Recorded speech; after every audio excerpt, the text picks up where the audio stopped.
Bienvenidos a Shock Mundial. La Federación Rusa es el país más grande del mundo, con 17 millones de kilómetros cuadrados, algo así como la extensión territorial del planeta Plutón. El dominio de este extenso territorio es gracias al poderío histórico del Imperio Ruso y posteriormente de la Unión Soviética. Históricamente, Rusia ha tenido una gran tradición militar, la cual está llena de victorias contra países europeos y asiáticos. La más emblemática es cuando lograron derrotar al ejército alemán, el cual era prácticamente imparable, en la que ellos consideran la Gran Guerra Patria, en la cual terminaron por alzar la bandera de la hoz y el martillo en los escombros del Reichstag, en la capital del imperio del nacionalsocialismo, la ciudad de Berlín, en 1945. Así, se podrían mencionar otras proezas militares rusas, como el triunfo del Imperio Ruso sobre el ejército invasor napoleónico en 1812, la Guerra Ruso-Turca de 1768 a 1774, donde el Imperio Ruso logró arrebatar el territorio de Crimea al temible Imperio Otomano, o la Segunda Guerra Chechena en el año 1999, donde el gobierno ruso logró destruir a los movimientos separatistas islámicos.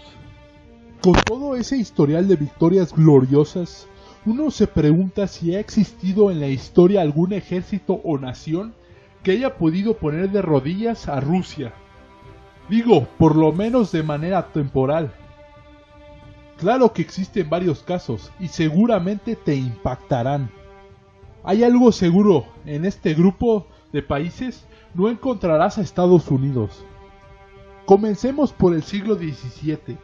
¿Qué dirías si uno de los países más subestimados y castigados por las potencias europeas en el año 1610 logró invadir los territorios rusos e incluso pudo imponerle un gobernante al pueblo ruso?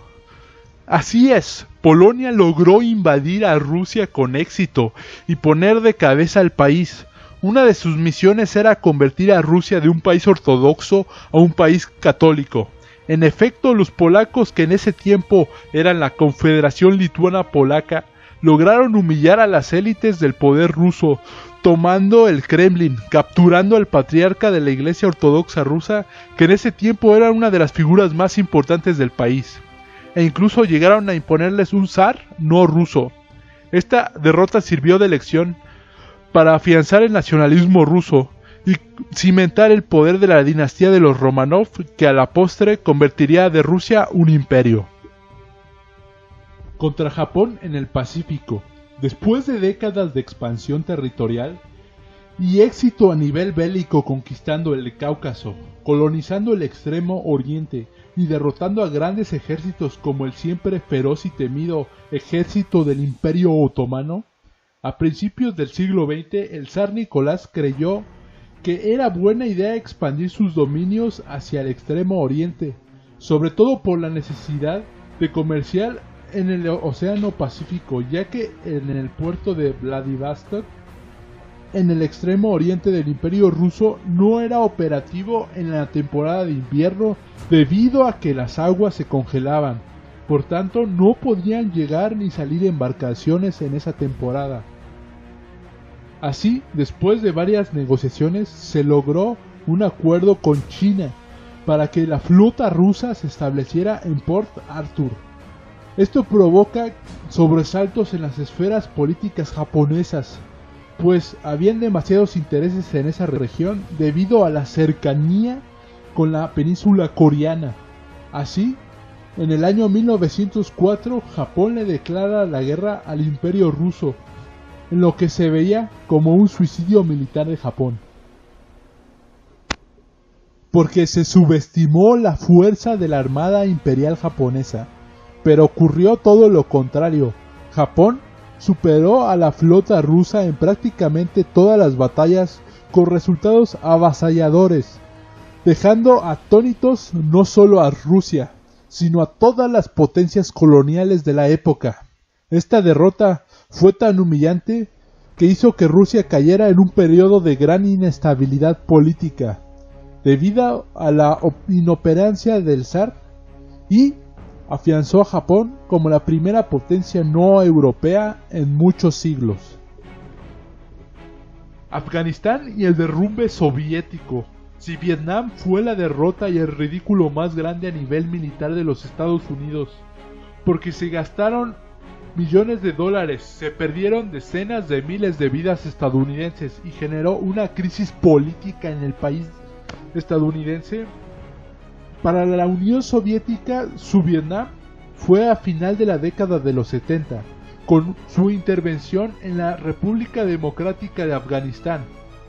Después de que Hafizullah Amin se tomara el poder por la fuerza en el año 79, los soviéticos invaden Afganistán justificándose en el Tratado de Amistad, Buena Vecindad y Cooperación entre la Unión de Repúblicas Socialistas Soviéticas y la República Democrática de Afganistán.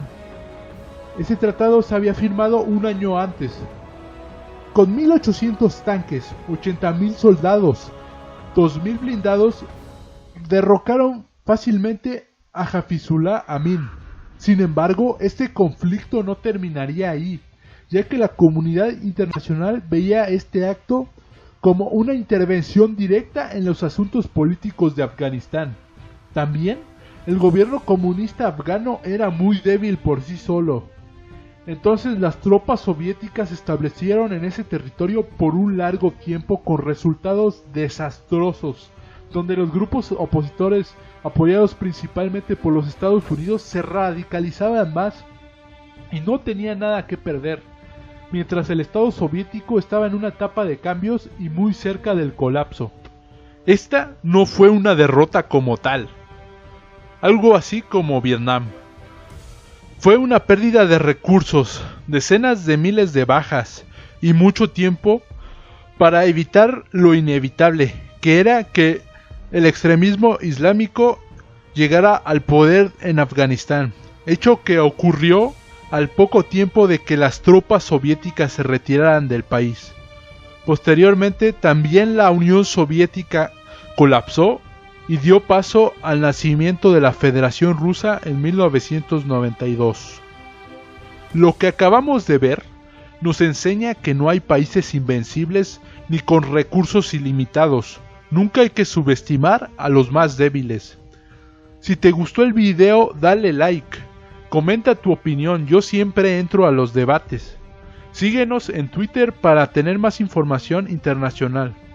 Y suscríbete para que te llegue más contenido parecido. Muchas gracias.